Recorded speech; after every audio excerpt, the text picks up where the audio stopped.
Good evening, members of the board, Dr. O'Malley, and all of our guests. I'm Greg Hall. I'm the Assistant Superintendent for Secondary Education, and we are extremely excited tonight to be here to share our story of our academic journey in Florence One Schools. We have come a very long way in a very short amount of time. And I believe at the end of this presentation, you should be able to agree that we are leading the way in growing and preparing our students for excellence in Florence One. Thank you, Mr. Hall. I'm Michelle Wynn, Assistant Superintendent for Elementary. We will take a deep dive in our standardized test scores and student achievement for the 22-23 school year. School report cards are mandated for our state of South Carolina. School districts are required to report an annual report card each year.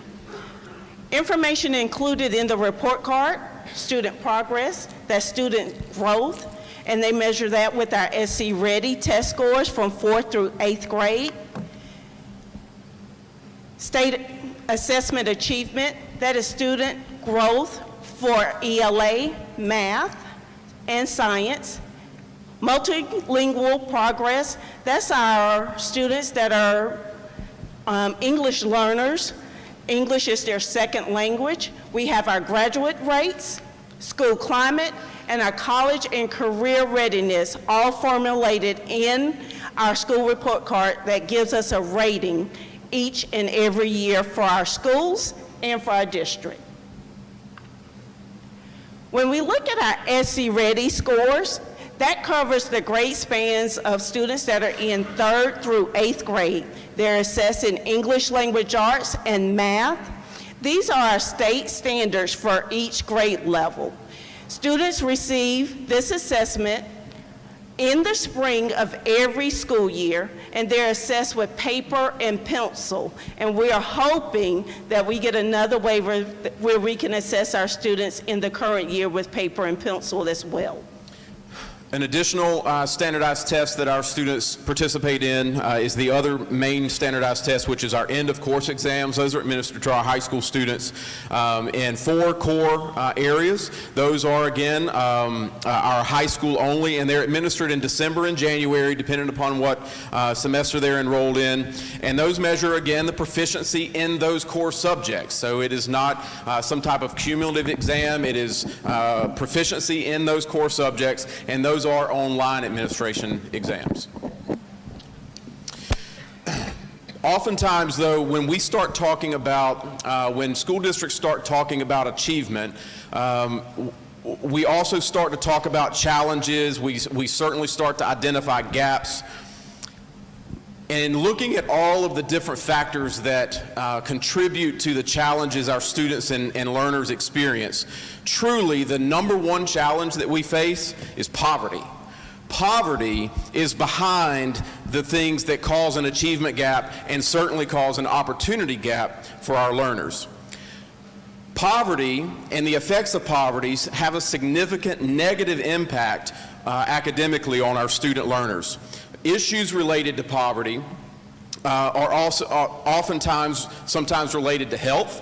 If our students show up to school and don't feel well, aren't well, there's no way they can effectively participate and achieve in school. Homelessness oftentimes obviously is related to poverty, but that significantly impacts our students' ability to be successful. Medical treatment and access to medical treatment.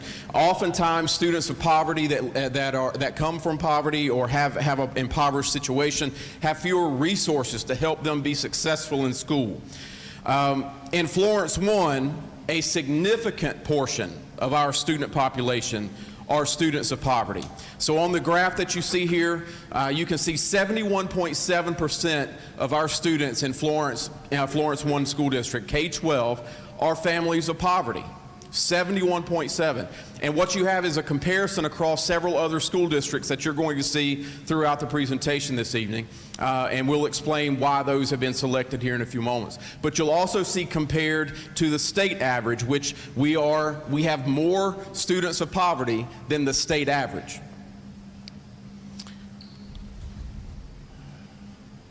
Student growth. I'm proud of the student growth that we've made in Florence One schools. We took a dive after COVID. We were in the red with student progress. Our students did not have instructional levels in the traditional practice.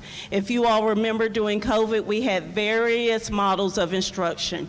We had virtual, AB model, and those models affected our students with student progress at their grade levels.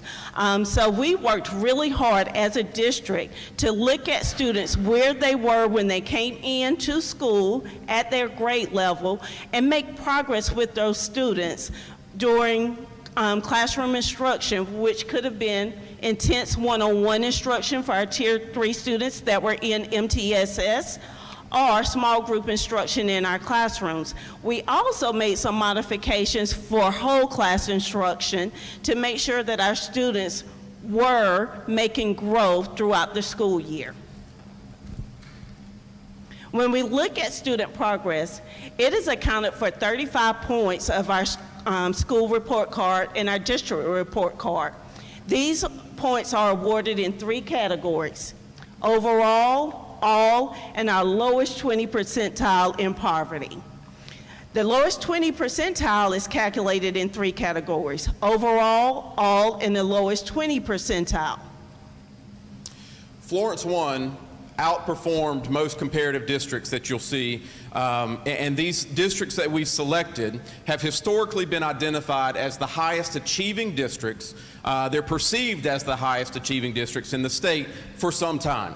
And so when you see those on the chart, that's why they are there. We are comparing ourselves, and I believe we spoke at last year's data meeting, and I believe the question was asked, why are we comparing ourselves to some of those across the state rather than in our region? If we want to lead our state, we have to certainly compare ourselves to the leaders in our state, and that's why we're going to talk about that reference, because that's where we want to be, is the top of South Carolina. So what I want to point out to you is we significantly outperformed all other comparative districts. Those districts that are the highest achieving districts, we significantly outperformed them in growth in our lowest 20% of achievers. The students that have historically in Florence One performed in the lowest 20% as identified by the state have grown at a greater rate than those highest achieving districts across the state. Florence One also has the 15th, as a district, the 15th highest percentage of growth for that lowest 20% group. What you'll see here on this graph is exactly what I was just talking about. So Michelle identified that the 3 areas identified in the school report card for student progress, which is what we're translating as growth, are overall, all, and lowest 20. You'll see Florence One highlighted there in the middle, and you'll see ourselves compared to Charleston County, Clover, which is one of the York counties, Fort Mill, which is one of the York counties, Greenville County, Horry County, Richland County, and the state. And what you'll see in all of those categories, if we're not leading it, we're near the top of that. What you will see for certain is on the farther right category, the lowest 20% category. That's the lowest 20% of achievers. We are far exceeding both the state and the highest achieving districts in the state in terms of how we're growing those students. And so our next slide, we've taken a look at our overall growth. Make sure you pay attention to the gold bar. The gold bar represents Florence One schools. For overall growth, Florence One schools, we're at 56.4%, slightly under Charleston, but leading the state. And the state has 51.2% for students' overall growth. So as we stated a moment ago, the lowest 20% of growth is also represented here, and we are leading and excessively leading the state in that percentile, and then also comparative to the other leading districts in the state, that's where we're performing significantly above those. Our economically disadvantaged, these are our students that are in poverty. As you can see with the comparable districts, we are leading those districts in the state with 54.1% percentage of our economically disadvantaged students performing with student progress. Our African American students are also far exceeding the state's percentage and percentage points earned for growth, and again comparable to the other identified districts. We're all but Charleston. Our African American population is exceeding them in growth points as well.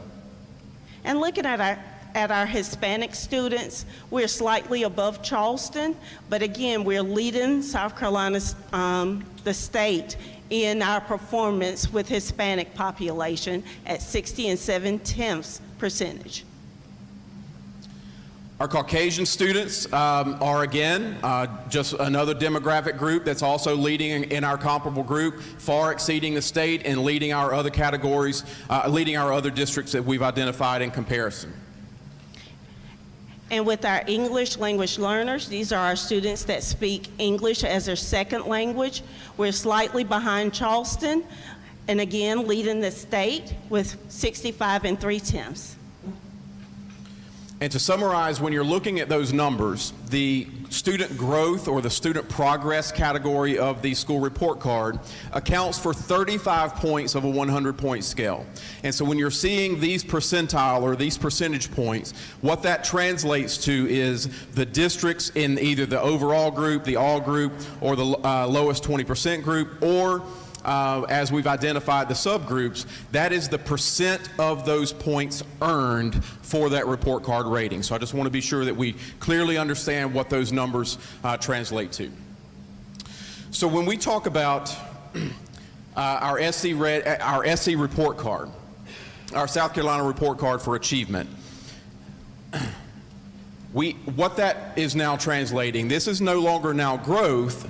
This is the percent meets and exceeds on the state assessment. So the elementary and middle school, as Michelle explained earlier, take an assessment, the SC Ready, for ELA, which is reading, and math. Students that have significant disabilities, students with disabilities that are unable, according to their IEP, to perform on the state assessment for SC Ready, take a SC Alt. Those are the only two tests that calculate points for student achievement for the school report card. And again, that's 35 points. All students that are in grades 3 through 8 take the SC Ready test, regardless their category, classification, disability, regardless of any. All students in grades 3 through 8 take that assessment. However, not all students count. Only the students that have attended school from the 45th day through the 160th day consecutively count. When you have a transient population, we work hard with students, but if they move in and move out, those students do not calculate in our school report card ratings. That could be a benefit, especially if we've successfully been able to move and help a student achieve. We're not showing credit for those students if they are not consecutively enrolled between the 45th and 160th day. They also earn ratings of does not meet, approaches, meets, and exceeds. South Carolina's report card rating is identifying all four of those categories, but it only recognizes points for meets, a percentage of students scoring meets or exceeds on those standards assessment. Across the nation, the National Center for Educational Statistics has reported and suggests that achievement across the nation is significantly declining. And not only is it significantly declining, it's intensively declining for our more struggling students. Many states and districts have observed declines in their scores, not Florence 1.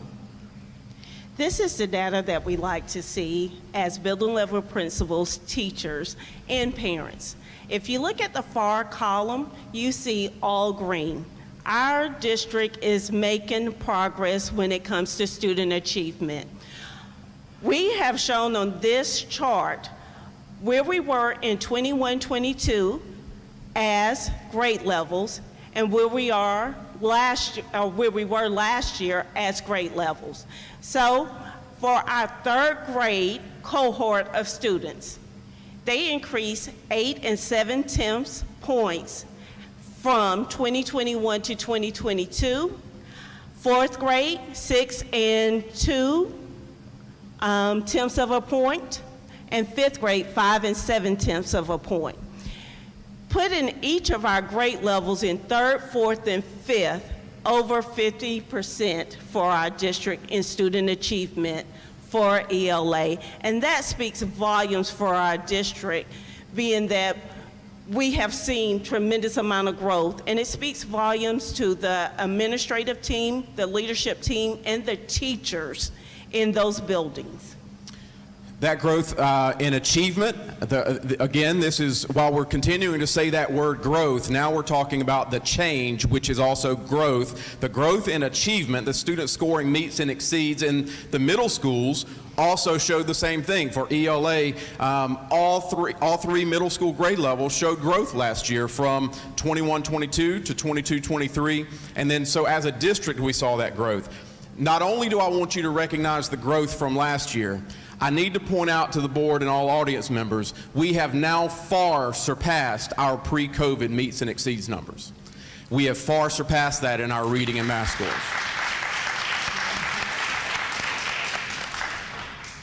This slide is important because it correlates our SC Ready ELA with our poverty index with districts that are in comparison to us. So if we look at Florence 1, the 71 and 7 tenths is our poverty rate, and 52.3 is our ELA meets and exceeds. If we look at our state, we're right under our state, but our state has a less of a poverty rate. And then if we compared ourselves with Fort Mill meets and exceeds is 77 and 7%, while their poverty rate is 21%. So what you can take away from this slide is that schools that have a lower poverty rate, their student achievement is greater. Typically, schools that have a higher poverty rate, their achievement is usually lower. But Florence 1 is over 50% with students meets and exceeds for our ELA SC Ready test scores from last year. And remember, what we identified a few moments ago, while their achievement may be higher, we're breaking the mold because we're growing at greater rates than those other districts. So, a little bit of statistics for you here. If you took a look at that data and you looked at district meets and exceeds rates and you compare it to poverty and you do a statistical analysis of that, 65% of the variance, 65% of the variation that you see can be explained due to poverty. So poverty has a significant relationship to student achievement at school level, at district level, at student level. And so this is identifying that. Across this state, 17 districts, only 17 districts have poverty rates less than 60. Only 17 have poverty rates less than 60.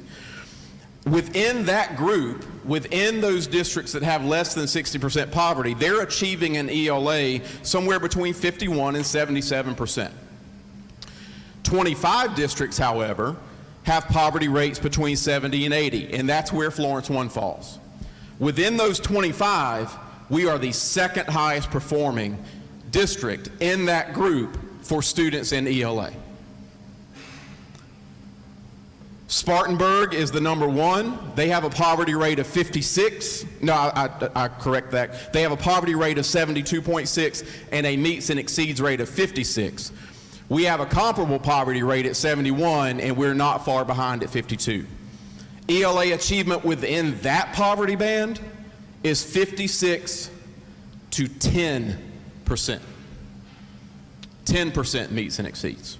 There are many conditions in place for people to expect us to struggle, but we are still exceptionally progressing our students.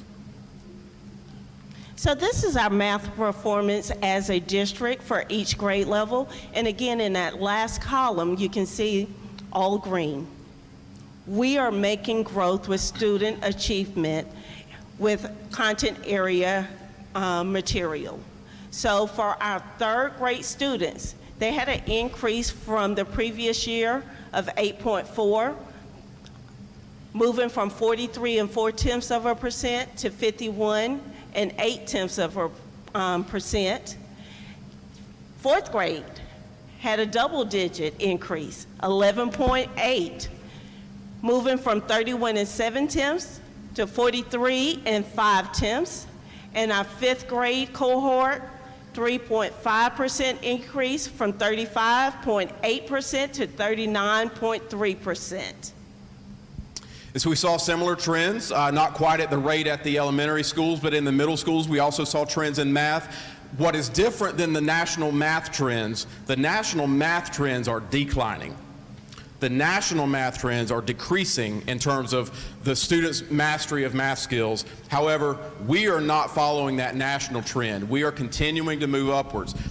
We've identified, though, that we're not satisfied with even the smaller ticks forward. Well, we appreciate the small ticks forward, but we've recognized and identified some specific areas that we need to work on, such as looking at those students in 7th grade and identifying some things we can do differently and working to improve that achievement. But we are still extremely proud that we're moving forward in every single grade level in math.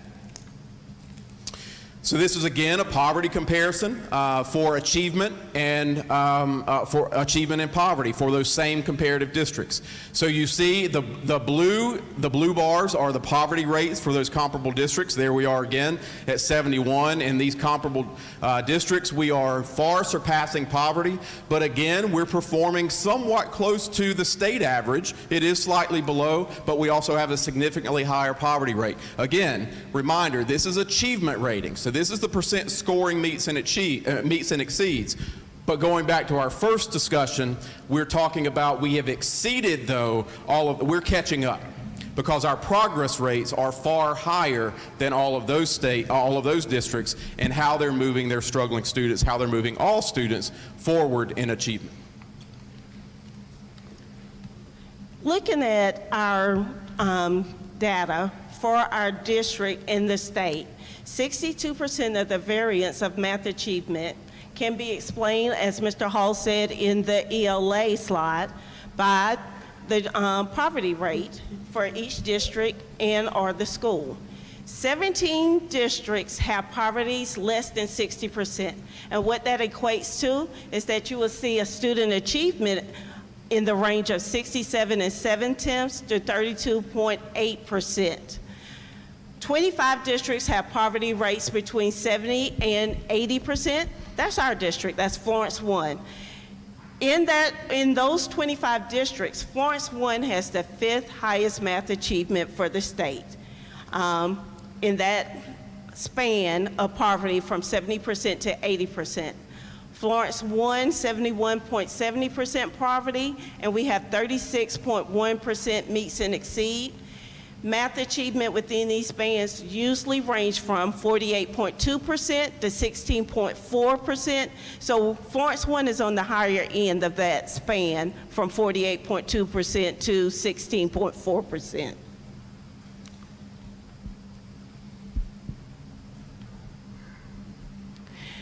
We have worked really hard, and when people ask me what I do for Florence 1, I tell them all the time I work. Because I work, and I can attest that everybody in the schools are working. These are a school level celebration. Royal Elementary is the 5th highest school achievement in South Carolina for students scoring meets and exceeds in ELA. Savannah Grove Elementary, which is the school that I attended as a student in Florence 1, has increased in ELA 6.7% from 38.7% to 45.4%, and they've shown an increase in math of 12.3% from 30.2% to 42.5%. We need to acknowledge North Vista Elementary. They increase in both ELA and math. Their ELA increase is 8.6% from 36.2% to 44.8%. In math, the increase of 16.3% from 23.9% to 40.2%. This is huge for these schools. And the reason why I want to point out North Vista has a poverty rate of about 92%. And they are truly diving deep with their students, making some instructional changes, and rising to the occasion to make that significant amount of growth with their students. Also, Brockington Elementary, which we acquired last year from the consolidation, Brockington Elementary in ELA had an increase of 9.8%, from 19% to 28.8%, and in math, an increase of 6.2% from 17.5% to 23.7%. And our Timmonsville cohort of students, these are students from last year that were at Brockington Elementary and Johnson Middle Schools in grades 3 through 8, showed an increase of 10% in ELA. So those were school level. Now we want to recognize district level celebrations about our ELA and math scores. District-wide, overall, so all grade levels, the 3 through 8, our ELA meets and exceeds grew 6.3%. Overall, all grade levels, 3 through 8, our math grew 5.1. That is a significant increase in both areas in every grade level across Florence 1 last year. That is significant, that is outstanding, and that's all attributed to the hard work that our schools have been doing. Additionally, the district is in the top 20% in South Carolina, the top 20% as a district in student growth for the lowest 20% subgroup. So those students that are often overlooked, those students that are often the most struggling students, those students that are often the hardest to move, are the students that we're moving the most compared to the state. Students with disabilities, those students that have disabilities that still are expected to take the state assessment at their grade level, regardless their disability, have shown an increase of 3% in their meets and exceeds in ELA and 4% increase in meets and exceeds in math. And I want to point this out to you, not just in overall growth, but student progress outperformed the state progress in every one of these subgroups. All students, African American students, Asian Pacific Islander students, American Indian students, Hispanic students, Caucasian students, English language learners, non-disabled students, economically disadvantaged students, and non-economically disadvantaged students. All of those are student subgroups identified by the State Department for reporting purposes. We are outperforming the state in every one of those subgroups in growing our students. Our teachers, our staff, our school and district leaders are doing a phenomenal job of setting high expectations, teaching and reaching every one of those students. Our report card also have a section for our multilingual learners, progress on the access for ELL. These are our learners that speak a second language. English is their second language. We have a true team that works with these students every single day that's led by Teresa Cole. They do a phenomenal job of meeting with these students in small groups and closing some of the English barrier gaps that the students may have throughout the school year as it correlates with instruction. The No Child Left Behind Act requires that all students that have English as a second language have an assessment at the end of the year, access for EL, that is given in the spring. They have to meet a certain proficiency when they are administered this assessment. Students are measured on composition overall English proficiency, reading proficiency, listening proficiency, speaking and writing proficiency levels. So looking at how our students that are English language learners that took the access test compared across the state, no surprise here, but Florence 1 is leading the way again.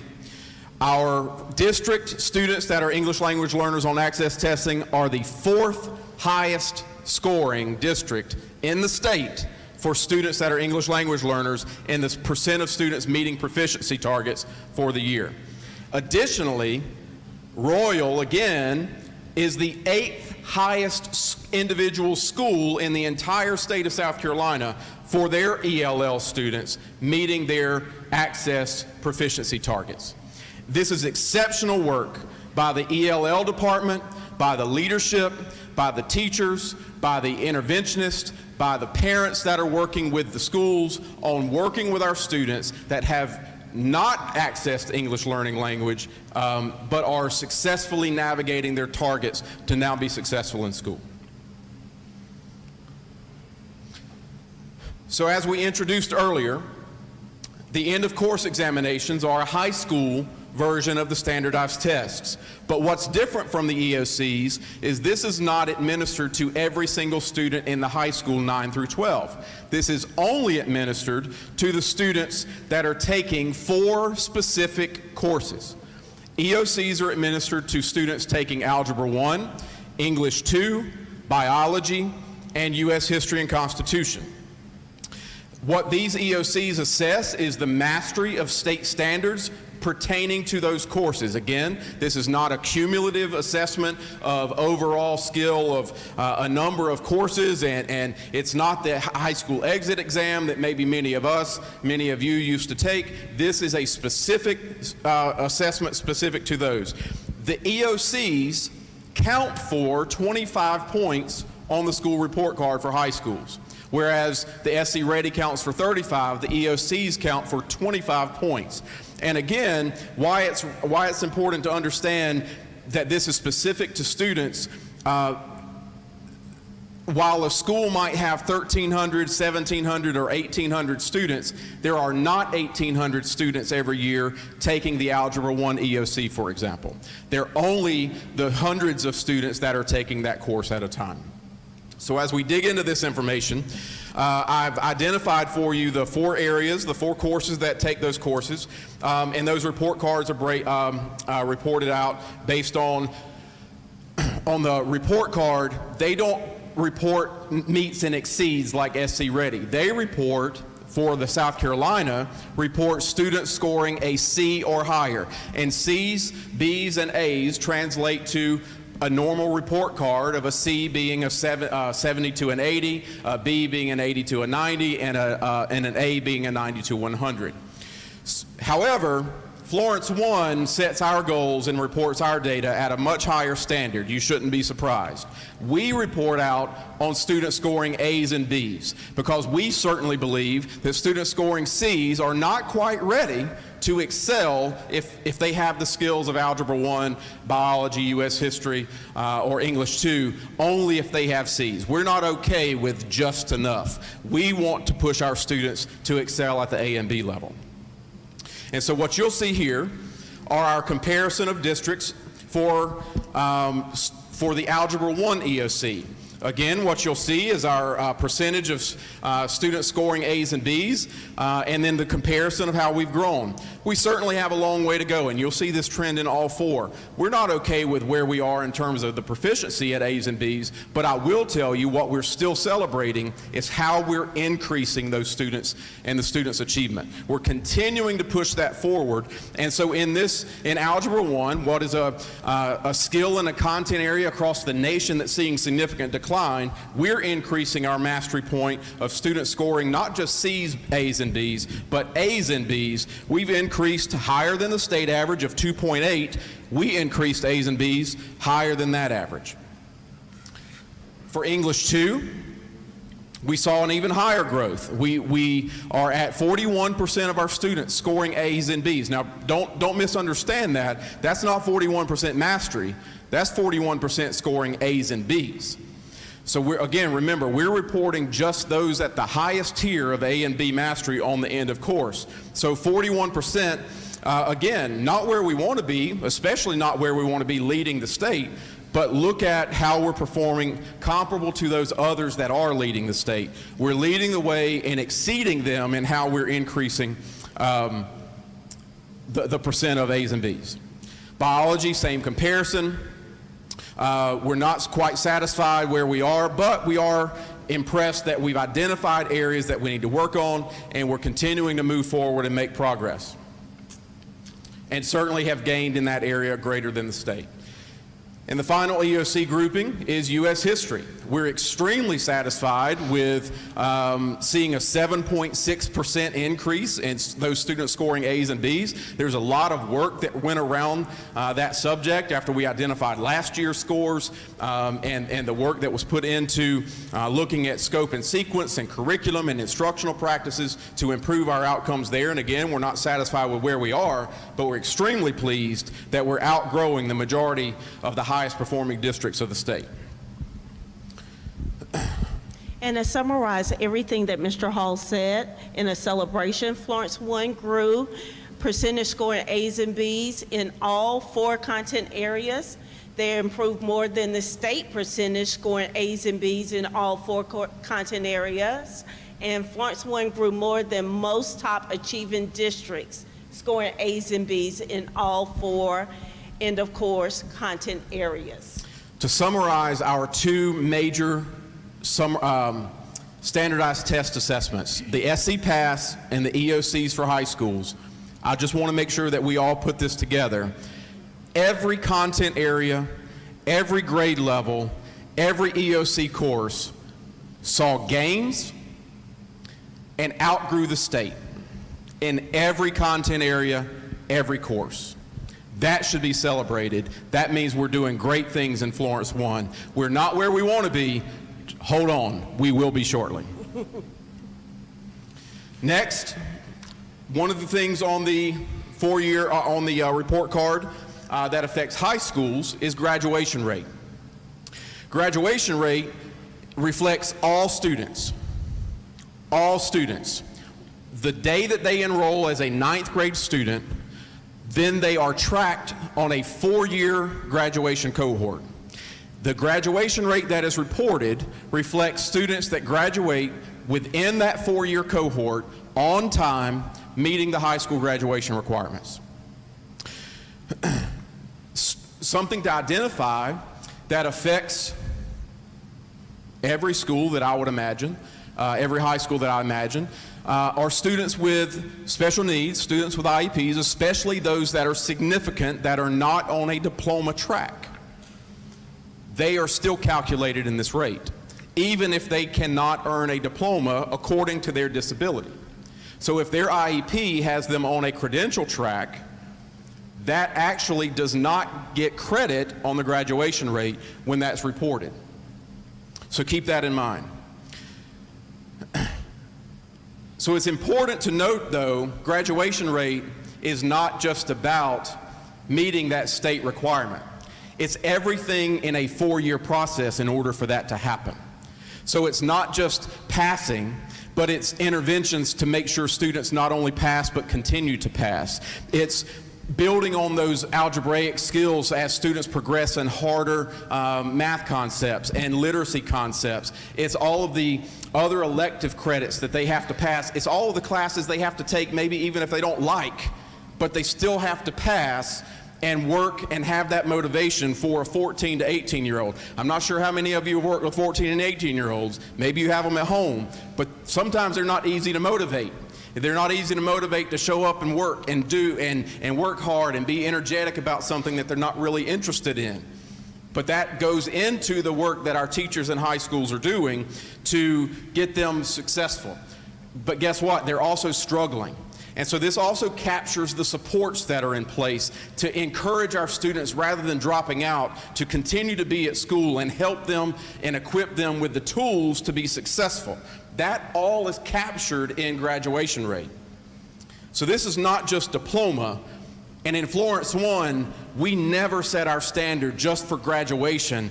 with enough to get by. We're always ensuring that our graduation rate includes that our students are prepared for the next steps, whether that's college, whether that's military, or whether that's employment. So what you'll see is our district comparison. South Florence has continued to grow in their grad rate above 93 to now 95.7, which was a 2.7% increase. West Florence is sustaining there in the middle of the 90s at 94.3. Wilson observed a drop, and we'll actually articulate a couple things about what could be attributed to some of the drop that we saw. But as a district, we had a 93.3 graduation rate. This is the third consecutive year that we've sustained a graduation rate as a district over 90%. Compared to the rest of the state, Florence 1 is the fourth highest graduation rate in the state. When you compare those other top three districts' poverty rates, we really are at the top. When you compare districts for what challenges they're dealing with to get their students across the stage, we're far exceeding the work of those other districts. So not only do we want to take a look at graduation rate, but the same way we break down our student subgroups, it's important for us to see how we're effective here. And so what you see is the gold column is our Florence 1, the blue column is the state of South Carolina. So it would be safe to assume that we're going to exceed South Carolina considering we're the fourth highest in the state. I want to point out to you two specific categories. First, the second from the right is poverty. The state of South Carolina, students of poverty have a graduation rate of 76.4. We have a graduation rate of 90 for students of poverty. 90. Unfortunately, we also have a lot of students that experience homelessness. I cannot imagine the struggles it is for a student to motivate themselves to continue to go to school and be motivated when they're dealing with a circumstance like homelessness. The state's graduation rate for homelessness is 66.4. We graduated 92.1% of students that classify as homeless in Florence 1 last year. That is remarkable work that shows commitment to students to ensure we're meeting their needs so that that is no longer an effect that's going to affect their lives after they graduate. We've given them tools and we've hopefully empowered them with a motivation to continue to work and get them out of a situation that could have long-term impacts on their lives. A few celebrations about graduation rate. Clearly, athletically, and in the arts, and in performing arts, we're champions. Everywhere we go, every field we play on, every court we play on, and every stage we take, our students are champions. We're winning trophies and accolades everywhere we go. Our bands, our theater, our choral students, our string students, our visual arts students, our athletic teams are champions everywhere they go. But guess what? Our graduation rate shows that we're also champions in a classroom. We're moving our students to that final culminating goal of public school in K-12, and our students are graduating equipped and ready to go. And that's what we need to celebrate. Florence 1 Schools has a grad rate 9.3% higher than the state, and it's the third consecutive year we're above 91. South Florence High School's graduation rate is the top 9% of all high schools, inclusive of charter schools and magnet schools. And that's important because if you look at the state graduation rates, magnet schools or charter schools such as Governor's Schools for the Arts and Humanities calculates as a school with a graduation rate. South Florence is in the top 9% of all of those high schools. If you only take traditional high schools, South Florence is in the top 3%. The top 9 high schools out of 350, South Florence's graduation rate is the top 3%. Timmonsville, those students came to be a part of the Florence 1 family for the first time last year as high school students and high school seniors. The previous year, those Timmonsville students graduated at 48.5. 100% of the Timmonsville students that attended Florence 1 and remained at Florence 1 graduated. 100%. That chart, the table that's also there, is also comparative all the way back to 2018, when we had a graduation rate of 82.1. 82.1. Our last component of the state report card is the school climate survey. Every school surveys their school, and we receive data from that survey. The survey is given to our students, staff, and parents, and is reported on the following data points: overall perception of school climate, teacher perception of instructional focus, teacher perception of working conditions, teacher, student, and parent perception of safety, student and parent perception of social and physical environment. This category is based upon 10 points. Florence 1 had the following numbers for the survey. For student surveys, 11,349, parent surveys, 1,105, and teachers, 1,089. And these surveys came from all of our schools in the district to give us a district report for our district survey. So Florence 1 is highlighted. Our overall school climate rating, 7.07%. We are higher than South Carolina, our state, Charleston, Greenville, and Richland, 2. And you will see that for the next 4 items in the slide. We fell short on student perception of social and physical environment, 4 and 3200s, with Greenville was higher with 4 and 4400s. But again, we're above the state. And the last column is student perception of safety. Greenville and Charleston were higher than Florence 1, but again, Florence 1 has a higher percentage than the state at 6 and 64%. So those are all of the major components that goes into a school report card rating. And before we reveal our school report card ratings, I just want to summarize that we're so excited to now be able to present those ratings to you. And what we see and what we've reviewed, it represents a tremendous amount of work that our teachers, our staff, our school leaders, our district leaders, our students and families have put into this last year to get us to this point. When you look at a school report card, it is on a 100-point scale. Elementaries, there are 4 ratings. There are 5 ratings. There's an excellent, a good, an average, a below average, and unsatisfactory. Elementary schools, in order to get excellent, have to score 61 to 100.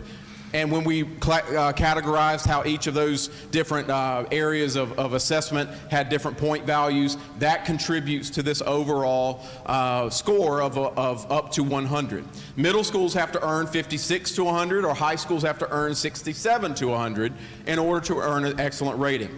The Florence 1 school district goal is that every single school in the district will either be excellent or good. So this is the slide that I've been waiting on all night. It's our school ratings. When we look at this slide is for our elementary schools. We see our 22-23 ratings. We have 4 schools that are excellent, 3 good, and 7 average. This is the first time in Florence 1 school's history since we have administered SC Ready that we have not had a school that was unsatisfactory or below average. And so that says a lot to the work and the input that everyone has contributed to the success of school report card ratings. And I'm going to tell you, we gave you all a lot of data tonight. This is what parents look for. When they go to the State Department's website, they want to see the rating of the schools.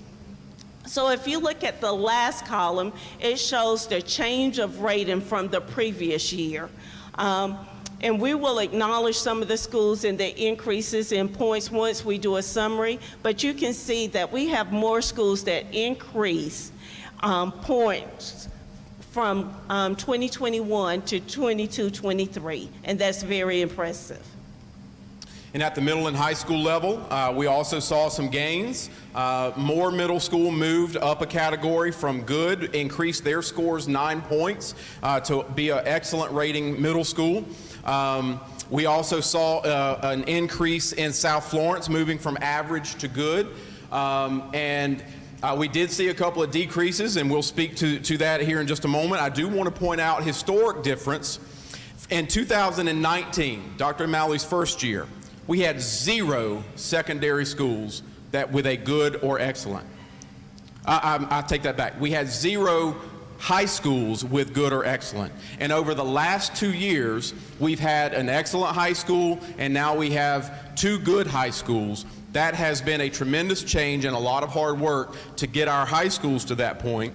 And I just wanted to point that out. In 2018, the first year of this new report card system, in 2018, in the district, not just secondary schools, there were 4 unsatisfactory schools, 7 below average schools, and only 1 excellent school.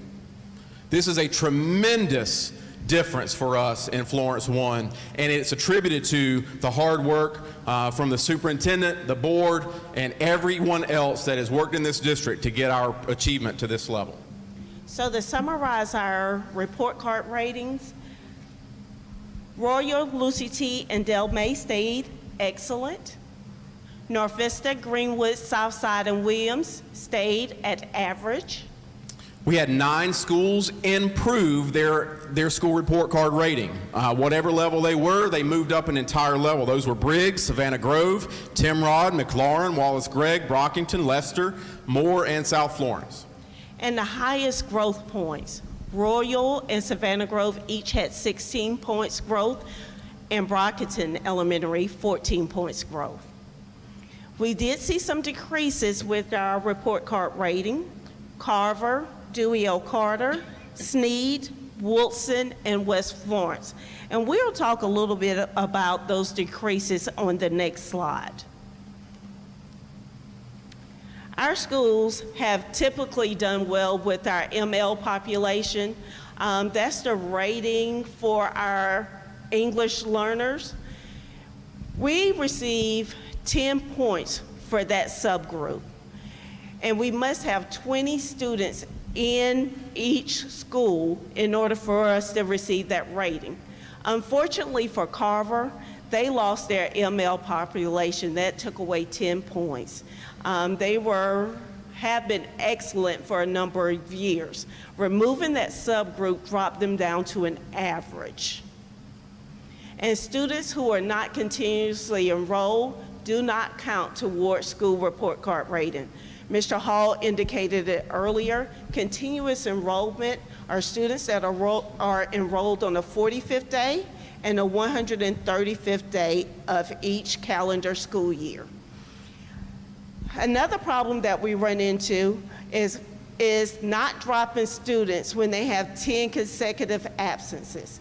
If we have a student that is enrolled with 10 consecutive absences on the first day of testing, and that student is not there to test, that child receives a 0 for the state assessment, and that's a 0 on all of the content areas, math, ELA, and that student is included in the subgroups as well.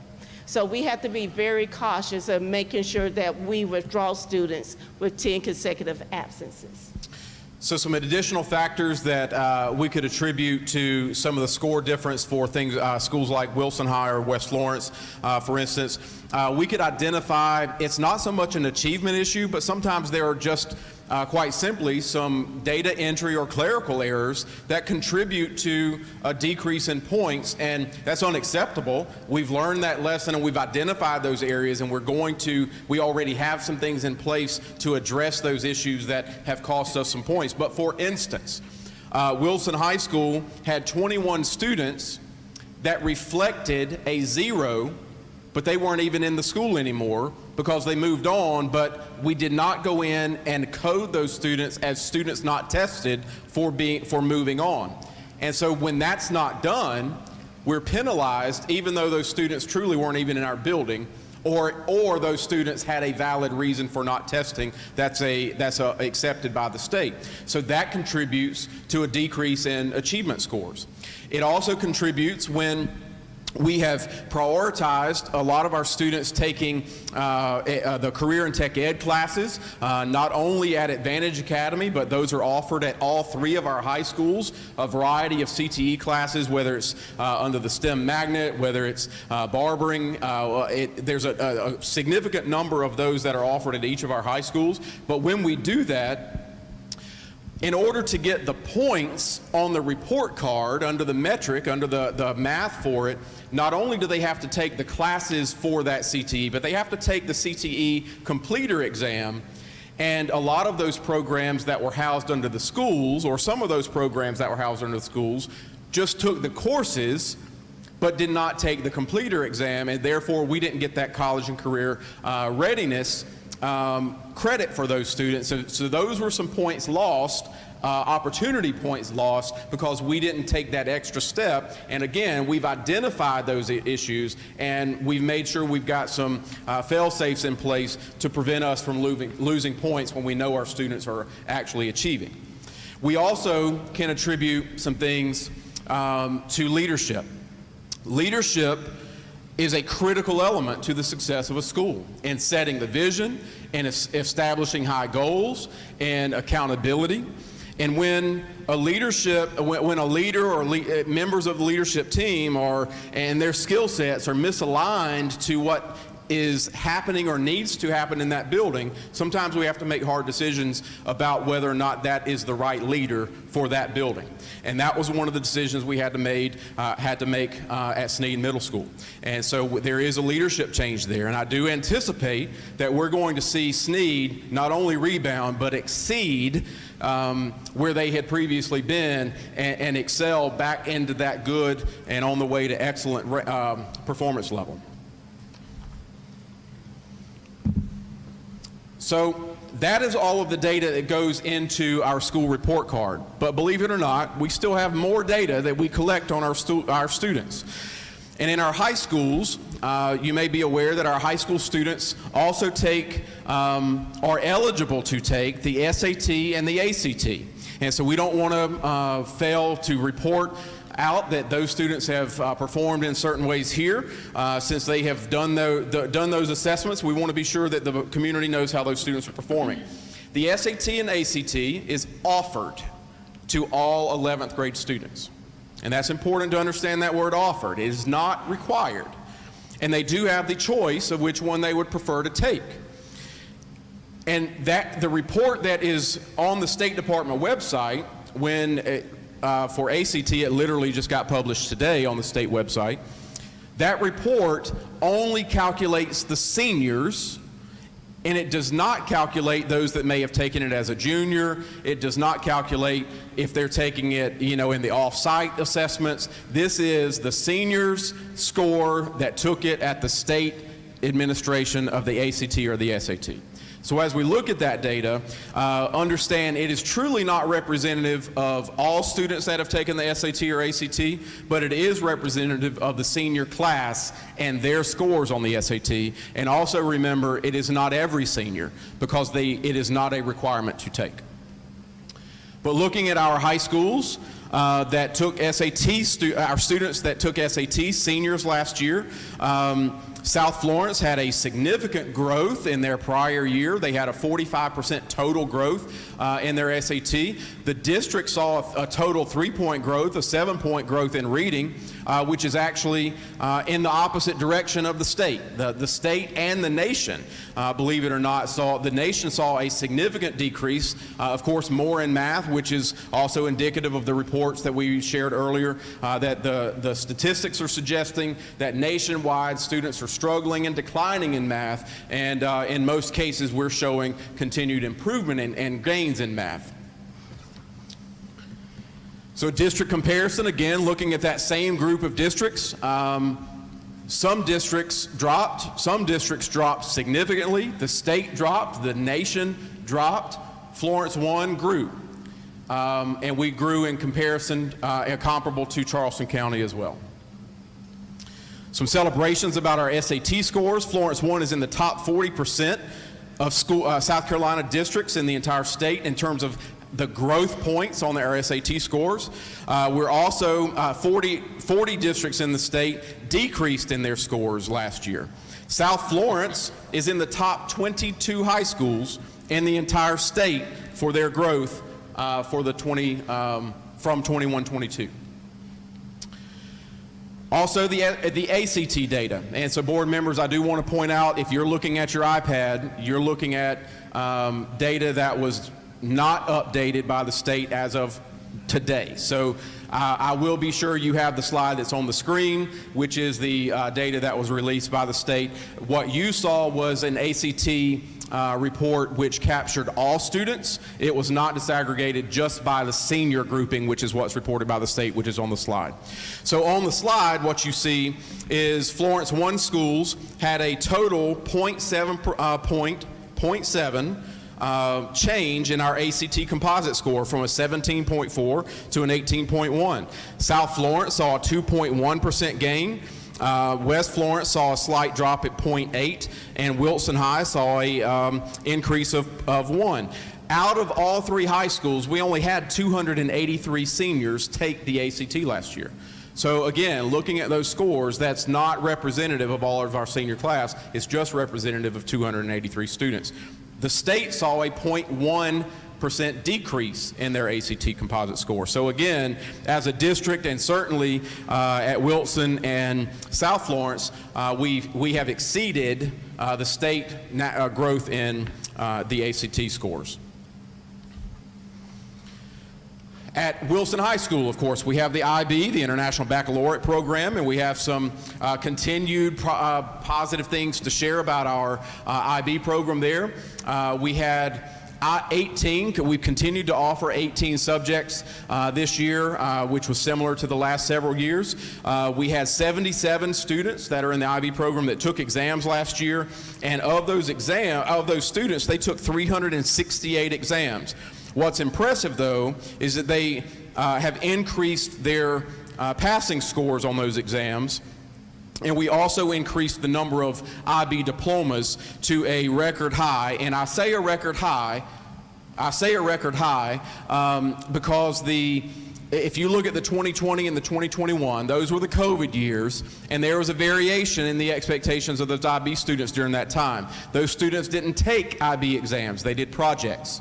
And those projects across the state and nation actually resulted in much higher scores, much higher diploma awards, and not saying that they lowered the bar, but that's just saying in those 2 years, those are not really truly representative of what the traditional IB student experience is and the outcomes. And so we've continued some celebrations and success in increasing our diplomas and increasing our passage rate on those IB scores.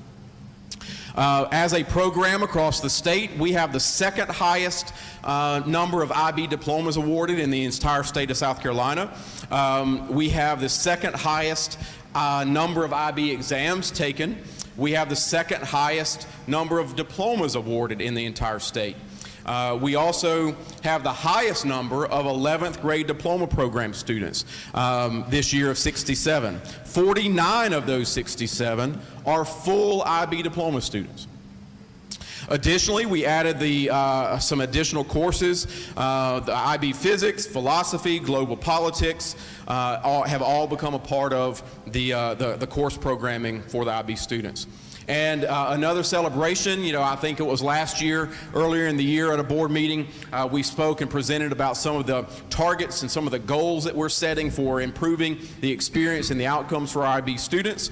And one of those goals was for them to have some international experiences. And those 46 of those students this last summer traveled to Ireland successfully and experienced a wonderful trip. And that was, again, just reporting out that was one of our goals.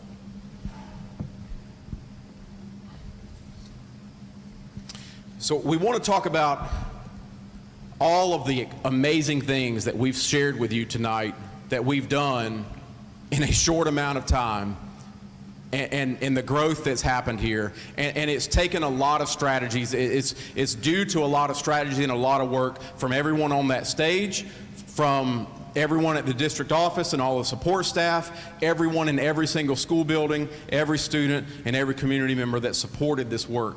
There's a lot of strategies that have been in place, and we just want to highlight how we have gotten here today.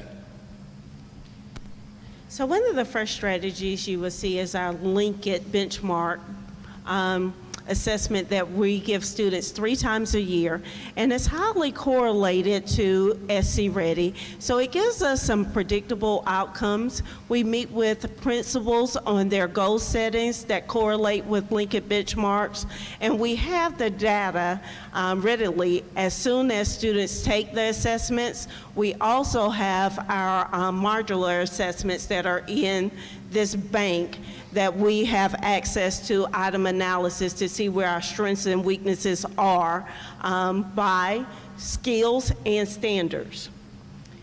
We have a great student support team at each school that works on curriculum and instruction and looking at areas of weaknesses. And then they also celebrate and we share our successes. So whenever we sit at principals meetings, before when we had things hidden in a closet, we are sharing because we are one and we want to see our district do well.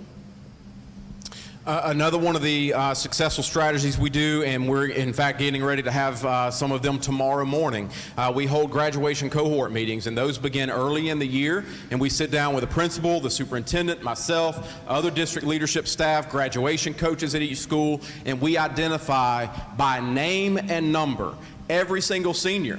And we identify their progress and their preparedness for success. And we identify those that might not be on track. We identify other issues, whether it may be academic issues, home-based issues, other issues. And we become extremely attentive and intense about making sure the supports are in place for the students so that we can get those graduation rates that we get. And we surround that student with all the supports that they need, and that process begins early in the year.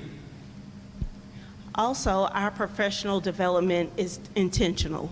We sit in, we meet about our professional development that are district-wide to give teachers supports and best practices that they can use in their classrooms for instruction.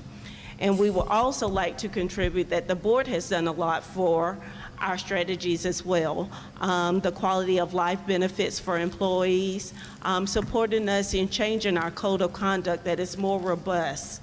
And lastly, the modified year-round calendar. We saw the success at Timrod. We've implemented it as a district, and we've seen other districts follow suit with the modified calendar. And I think that contributes a lot to our success as well. Being able to create, you have listened, and you've listened to the teachers and the educators, and you have helped us create and prioritize safety in our classrooms and safety in our buildings in order to create a conducive environment. And you've done that, which has enabled us to do the things that we're doing. You've also enabled us to offer advanced programming and additional programming across our entire district. And that programming includes things like flexible scheduling and Flex Academy for our high school students to help students that are maybe not on the graduation track to get on graduation track. We've increased honors, AP, IB, dual enrollment partnerships to continue to expose our students to higher rigor and greater opportunities and opportunities moving forward. We've had a significant increase in the CTE course programming. We've had very intentional planning to align these CTE courses to jobs and high demand jobs and certifications. For instance, the lineman classes and the EMT classes. And these are just extremely significant opportunities you all have helped create to enable us to do this work. So strategies that we are going to utilize that are new to us moving forward. We have our Linkit platform that we utilize. We have not asked Linkit to do an academic achievement point simulation along with student progress, so we can track student progress when we look at Linkit Form B and C for our students. A mid-year climate, just to get a pulse check of where we are with our climate, because climate is perception. So we want to know what the perception is with our students, our parents, and our staff mid-year, so we can have a chance to correct climate if needed.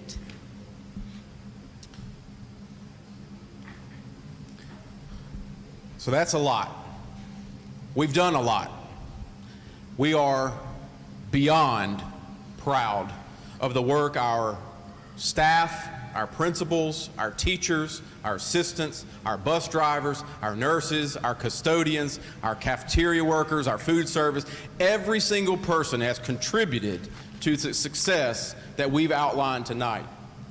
We're not where we want to be, but I promise you, we're going to get there, and we're going to get there quick, especially showing the rate of our growth. And that's the theme. That's what you want. If you didn't hear anything tonight, you should know that Florence 1 is growing, and we're growing faster than about anybody in the state. And we're going to get to that target. We're going to get there, and we're going to lead the state quick. We're beating the odds. There are so many things stacked up against us that should cause us to underperform.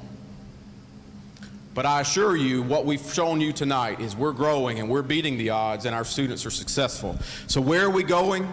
Our vision for 2028 is to continued growth, to excellence by increasing. Third grade reading meets to and exceeds to 75%. Third to eighth grade math meets and exceeds to 60%. Third to eighth grade reading increasing to meets and exceeds to 70%. We want 50% of our students scoring A's and B's on our EOCs. We want our graduation rate as a district to be 95% or higher. We're going to continue to offer increased program and course offerings for our secondary schools, and we want to increase our enrollment for our higher level rigorous courses for all of our students, and that's the honors, AP, dual enrollment, and IB. We're going somewhere, and I wanted to make sure that you continue to lead us because we're excited about this work that we do every day. Michelle said it, I say it, and every one of our employees would stand here and say, what do we do every day? We work, we love it, and we love where we're going, and we thank you for letting us be a part of Florence 1. And